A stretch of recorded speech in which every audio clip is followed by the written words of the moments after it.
आप शंकर की भक्त हो, शिव की उपासक हो, शंकर पर एक लोटा जल चढ़ाती हो आप, बेलपत्री के वृक्ष के नीचे प्रतिदिन जाती हो आप,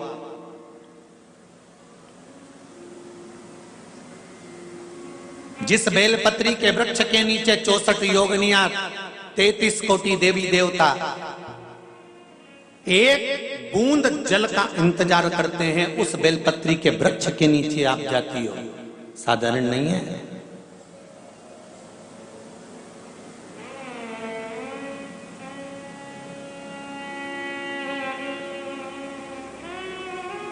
तीन तरह का बेलपत्र का वृक्ष होता है, बहुत सावधानी से सुनिएगा।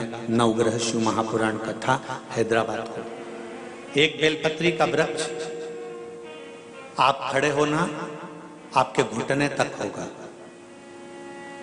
एक बेलपत्री का वृक्ष आपके कंधे तक होगा, एक बेलपत्री का वृक्ष आपके सिर से ऊंचा होगा।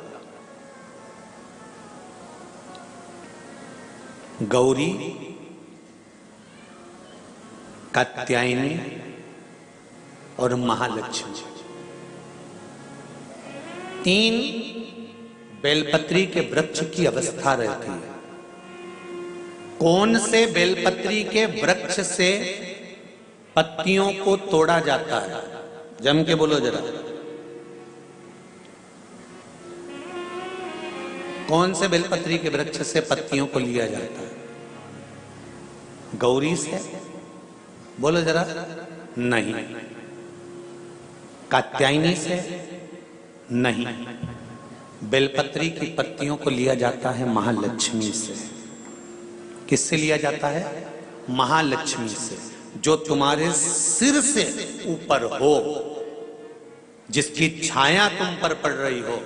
ऐसा वृक्ष बड़ा वृक्ष होना चाहिए, जिससे पत्ती को लेकर जब हम शंकर भगवान को समर्पित करते हैं तो लक्ष्मी को जब हम लेकर आते हैं और भगवान शंकर को जब देते हैं और उस पत्ती को हम वापिस जब उठाते हैं तो भगवान महालक्ष्मी को अपने घर में प्रदान कर देता है।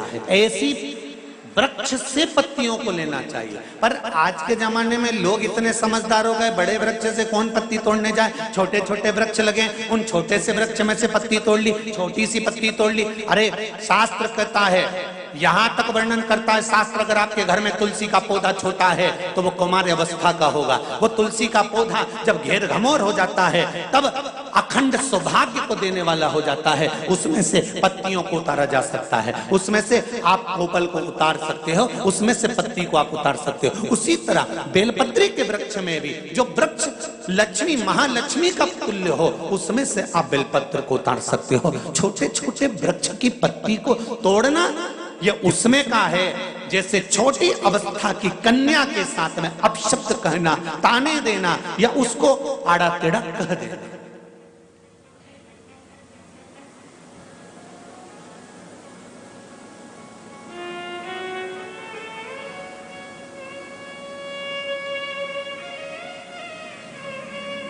नवरात्र में कन्याओं का भोजन कराती हो कि सौभाग्यवती माताओं का भोजन कराती हो? जल्दी बोलो। कन्याओं का। तो सौभाग्यवती को कराने में क्या दिक्कत है? नवरात्रि में सौभाग्यवती को भोजन कराने में क्या दिक्कत है?